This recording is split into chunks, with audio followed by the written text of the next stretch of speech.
नमस्कार 12th class बच्चों, हम लोग चैप्टर 15 कर रहे हैं न्यूट्रिशन इन ओल्ड एज या वृद्धावस्था में पोषण। लास्ट क्लास में हमने इनके चेंजेस के बारे में पढ़ा था कि क्या क्या बॉडी कौन कौन से चेंजेस ओल्ड एज में होते हैं। आज क्लास में हम लोग पढ़ेंगे कि उनको प्रॉब्लम्स क्या क्या होती है। बच्चों एक्चुअली में जो प्रॉब्लम होती है, सबसे बड़ी बात है कि ये बहुत ज़्यादा दुबले पतले हो जाते हैं। इनका जो फैट है और जो मांसपेशियाँ हैं वो दोनों ही कम हो जाती हैं, जिसके कारण शरीर दुबला हो जाता है और ये किसी भी काम को अच्छी तरह से नहीं कर पाते हैं। दूसरा, इनके अंदर डाइजेशन की प्रॉब्लम बहुत ज़्यादा आती है और इनका मतलब डाइजेशन के साथ साथ एब्जॉर्प्शन भी बहुत कम हो जाता है, तो न्यूट्रिएंट्स का एब्जॉर्प्शन नहीं हो पाता। और इसमें दांत टूटने और बच्चों सलाइवा कम बनता है, मतलब लार जो होती है वो कम होने के कारण पचाने में भी इनको कठिनाई होती है। स्वाद कलिकाएं जो है, टेस्ट वेसल, वो बहुत कम हो जाती है, इनको टेस्ट किसी भी चीज़ का नहीं आता।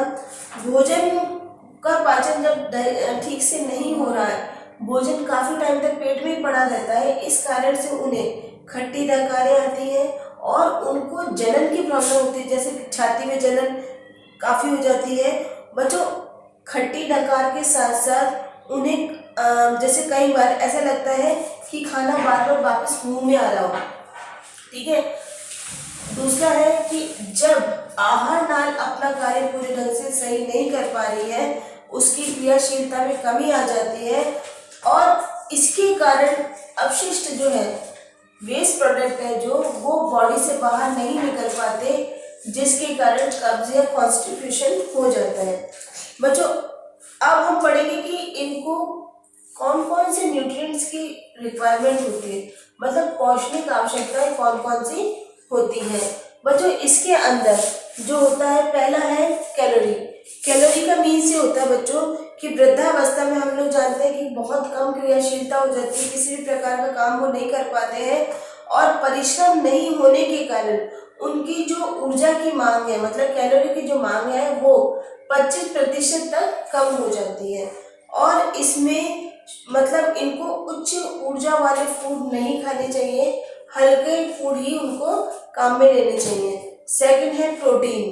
प्रोटीन का मतलब यह तो होता है बच्चों कि टूट फूट की प्रक्रिया तो होती रहती है, उनकी बहुत ज़्यादा होती है वृद्धावस्था में तो, लेकिन इस समय प्रोटीन जो होता है वो मरम्मत के काम आता है और वृद्ध व्यक्तियों की भूख कम हो जाती है, उनको भूख कम लगने लगती है, जिसके कारण प्रोटीन की कमी के लक्षण सामने दिखाई देने लगते हैं। बच्चों नेक्स्ट है वसा। वसा का मतलब है फैट। फैट जो होता है वो भी इस एज में आकर के कम हो जाता है, क्योंकि वसा जो है ऊर्जा देने का मुख्य स्रोत है। ठीक है, एनर्जी सबसे ज़्यादा वसा से ही मिलती है। वसा कम लेना चाहिए क्योंकि तेलों में कई तरह के फैटी एसिड्स होते हैं, जिसके कारण हमें ज़्यादा प्रॉब्लम हो सकती है। तो तेल के स्थान पर यदि घी का प्रयोग किया जाए तो ज़्यादा बेहतर होता है। इसके बाद है खनिज लवण।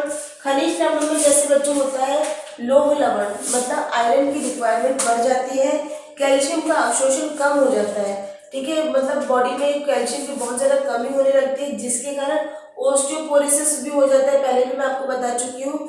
रक्त में जब कैल्शियम का और आयरन की कमी होती है, जिसके कारण काफ़ी प्रॉब्लम्स आती है, इसलिए उन्हें अपने आहार में दूध से बने फूड प्रोडक्ट्स का ज़्यादा से ज़्यादा यूज़ करना चाहिए। हरी पत्तेदार सब्जी हो गई, इन सबको सम्मिलित करके एक तो वो रक्ताल्पता मतलब एनीमिया की प्रॉब्लम से दूर हो सकते हैं और उनको ओस्टियोपोरोसिस भी नहीं होगा। इसके बाद में बच्चों विटामिन्स। विटामिन्स का मतलब है कि शरीर को ऊर्जा की मांग कम होने के कारण जो अधिकतर वृद्ध में कम कैलोरी युक्त भोजन देते हैं हम लोग, और इस कारण से उनके भोजन की कमी के कारण विटामिन्स की कमी आ जाती है। विटामिन्स की कमी के कारण उन्हें कई तरह के मेल न्यूट्रिशन या कुपोषण की समस्या हो जाती है और भी कई तरह की प्रॉब्लम्स हो जाती है। इससे बचने के लिए हमें उन्हें ताजे फल और सब्जियों का सूप या रस देना चाहिए, ताकि उनको ये प्रॉब्लम ना हो सके। नेक्स्ट पॉइंट है जल। जल का मीन्स ये होता है कि हमें वृद्ध व्यक्ति को कम से कम दिन में 1.5 से लेकर 2 लीटर तक पानी पिलाना चाहिए। इसके लिए हम उनको कोई भी जैसे सूप, जूस, शिकंजी, छाछ, ये सब चीज़ें भी दे सकते हैं। लास्ट है बच्चों इसमें रेशा। रेशा मतलब फाइबर। फाइबर का मीन्स ये होता है बच्चों कि जब मतलब फाइबर खुद कोई एनर्जी नहीं देता, लेकिन ये हमारे शरीर की जो कार्य हो रहा है, मतलब जो पाचन अवशोषण का जो कार्य हो रहा है उसमें वो काफी मदद करता है। ठीक है, तो इसके लिए जब आंतें कमजोर हो जाती है तो उस समय पोषण की आवश्यकता ज्यादा हो जाती है और रेशे की आवश्यकता ज्यादा हो जाती है बच्चों। तो आज की क्लास में बच्चों एक बात और है, अगर उनको कॉन्स्टिपेशन की प्रॉब्लम होती है तो इस समय हम उन्हें ईसबगोल की भूसी जो होती है वो दे सकते हैं, ताकि वो कब्ज की शिकायत से दूर रहे।